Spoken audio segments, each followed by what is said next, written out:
Good evening, everyone. It's me, Dr. Plague. We talk a lot about horror on this channel, but the real horror out there is how easy it is for your data to fall in the hands of disreputable people.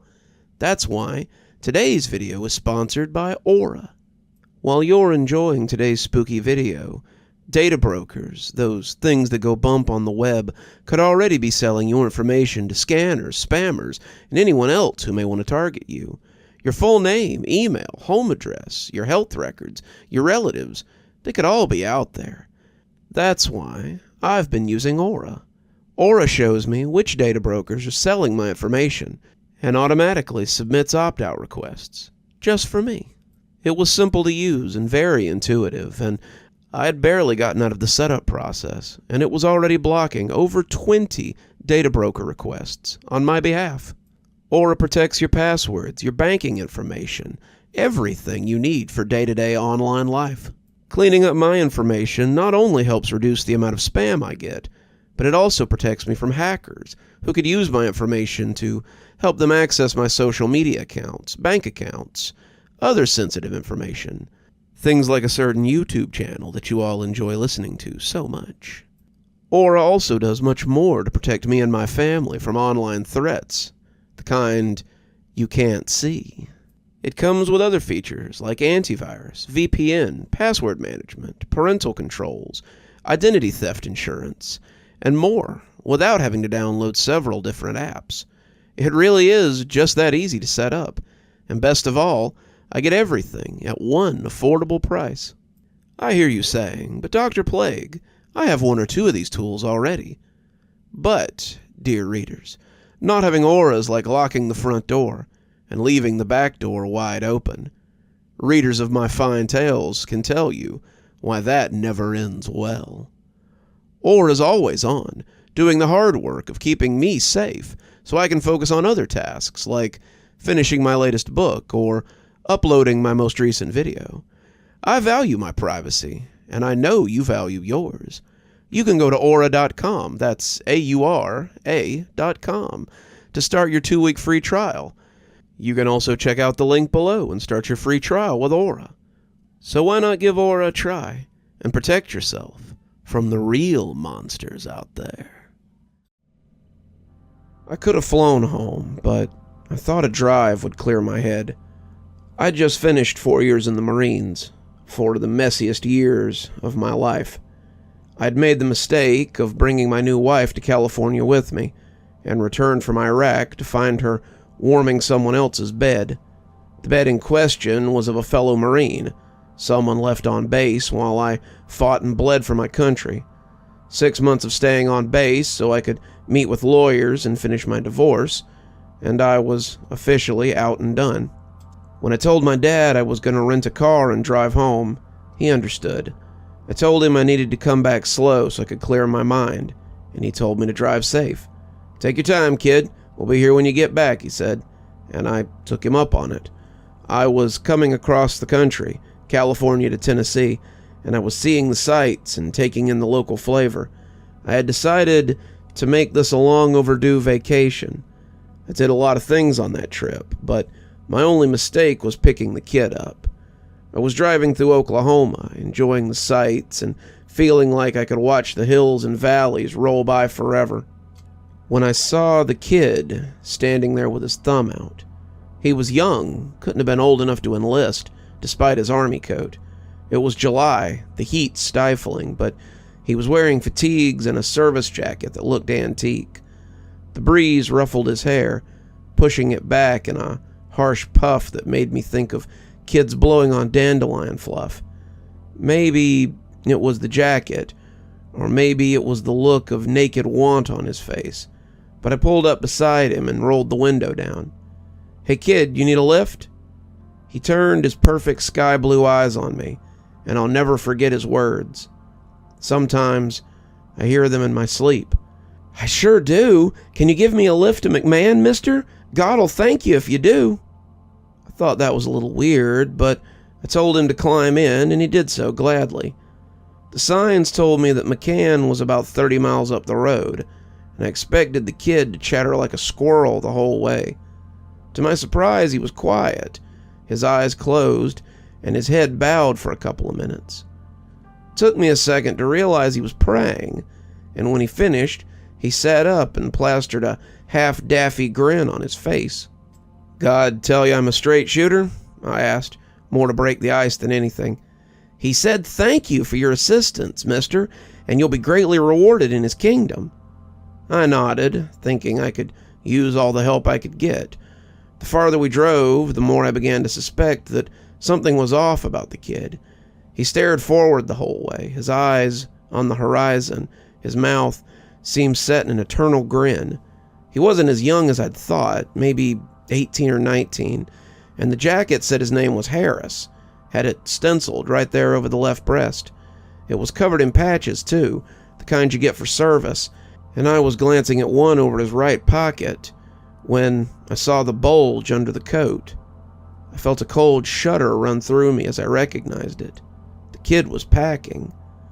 You look a little young for the service, kid," I said, trying to dissuade some of my fear. "Your brother give you that jacket? Was he in Iraq, like me?" "My dad left it to me when he died," the kid said, matter-of-factly. "Sorry to hear that. Was he in Iraq?" "Gulf War," he said, his voice not matching the grin. "He enlisted before it started and was there a couple of years after it ended." "I bet he had some stories," I said with a nod. I had been about to start in on one of my sandbox tales, but the kid cut me off suddenly with the last thing I expected. "You believe in God, mister?" I blinked, the subject unexpected. "Not really, kid. I'm an atheist. Have been since after what happened to me overseas. I think that if there is a God, it's a pretty crummy thing for him to do, to let us live here like this." I'd expected a fight, but the kid just nodded. "He forgives you for that. Daddy was like you," Mama said, before he went to war. "He saw something over there, bad things, and he came back from the war looking for God. He said he had seen some things over there that scared him, made him want to be better, and he couldn't do better without some help. So he came back and started looking for a purpose, and he found one. He found a lot of people offering purpose, but only one who delivered. By the time I was born, he was part of the family." I listened politely, not wanting to interrupt the kid, but the way he was talking about his dad's search for God made me a little concerned. It didn't seem like a happy memory. "I was born into the family. Father Marcus was our everything, our teacher, our preacher, our second father, our salvation. He brought a lot of people together, lots of lost people, but that wasn't enough. Father Marcus wanted more. He had plans, big plans, but they wouldn't turn out to be so good for us." He was quiet for a minute, looking out the glass and seeming lost in thought. I thought again that he had to be a kid, couldn't be out of high school, but maybe it was just whatever was wrong with him. Even though his eyes looked like he was in the worst pain imaginable, he still wore that plastered-on grin, the one that never reached those eyes. He was like a doll with a troubled owner, a doll that smiles through its destruction. When I was 10, Father Marcus told the congregation that the end was coming. He told them that the government was going to come down and take everything that we had built here, and that the devil was set against us, and we needed to escape. He told everybody to sell their things, bring just the bare minimum, and come to a place that he had found. It was a farm on the outskirts of town, a big farm that had once been a dairy. They gave him their money so that he could secure their paradise, free from anything that the government or the devil or anybody else might do, and came there to start their new lives. We were hopeful that this would be our paradise, but it wasn't a paradise. In the end, it was a prison. I felt a chill run up my spine as he said that. I wanted to tell him to stop. I didn't want to hear the end of it, but instead I just listened.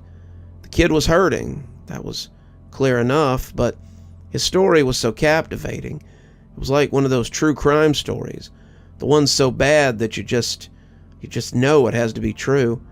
I kept my eyes on the road and listened, just letting him tell it, already knowing that It wouldn't have a happy ending. We were basically his slaves. We worked in the fields. We took care of the animals. We kept the big house where he lived and did his bidding. Father Marcus came down to spit the hellfire every night and to pass down new edicts and rules. Men were not permitted in the big house. No one but Father Marcus could lay with a woman, even within a marriage. All children were Father Marcus's children, but his actual children were special. Eventually, he took all the women that he liked up to the house to populate the earth. He took my sister up there with him, and we never saw her again. People didn't like it much, but what could they do? Father Marcus was keeping us safe from the apocalypse, right? So we followed his orders, till everything fell apart. We rolled into the outskirts of McMahon then, the farms and barns making me think of the place the kid was talking about. I wondered suddenly where we were going, why the kid wanted to go to McMahon so bad.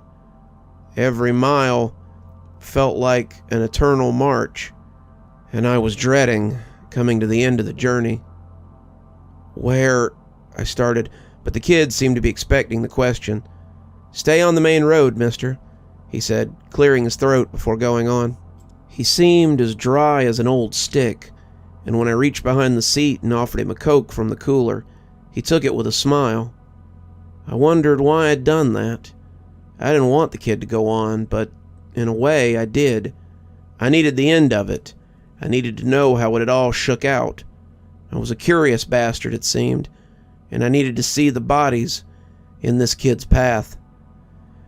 Then one day he gathered us in the barn and told us that the end was near.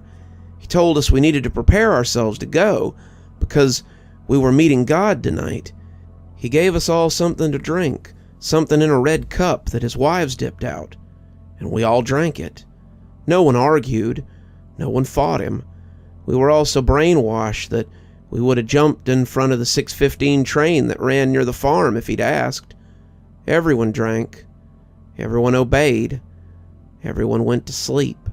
They stayed asleep too, except for me. I woke up in the hospital with tubes in my arm and my wrists secured to the bed. The police were there, one of them waiting in the room with me, and they had questions. Turned out that they were the ones who had been coming, not God. They had arrived to find everyone dead, falling around the barn like dolls, but had managed to get there in time to save me. I don't know why I lived while everyone else died, and it ate at me for a long time. Father Marcus, my family, everyone was gone, and I'd been left behind. No one wanted anything to do with me. My dad had burned a lot of bridges before we went into the family, and none of them wanted to take in a moody 16-year-old who'd just been through hell. So, I went into the system, going from group home to group home, till a couple of weeks ago. I clutched the wheel hard, suddenly very worried about what we might find in McMahon. The town was coming up now, a nice old brick town that looked downright picturesque.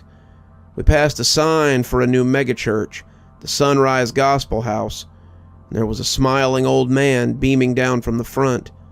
The kid shot a glare at him and patted his heart, inevitably patting the piece as well. I suddenly wondered who was in McMahon that this kid needed to see.